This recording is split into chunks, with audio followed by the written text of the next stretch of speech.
I am the Tofu Golem. Please enjoy the video.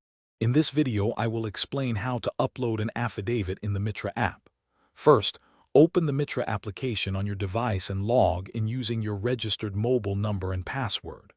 Once logged in, locate and tap on the My Account option. From there, you will find the Start POS Verification or Re-Verify button to initiate the affidavit submission process.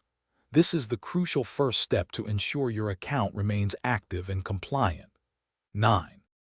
Before uploading, it's essential to prepare your documents correctly. Make sure your affidavit is scanned clearly, with both the front and back sides captured. The Mitra app typically accepts documents in PDF or JPG format. 3. A critical detail is that each file must be under 200 kilobytes in size to ensure a smooth upload. 6. Having your documents ready in the correct format and size will save you time and prevent errors. Now let's proceed with the upload. Within the verification form, you'll find sections to upload specific documents. Select Affidavit from the document type options. 8.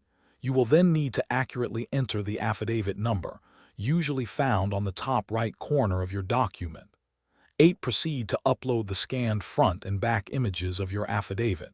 8. Remember, if you don't have a PAN or GST, you might be prompted to upload the affidavit again in those respective sections. 11.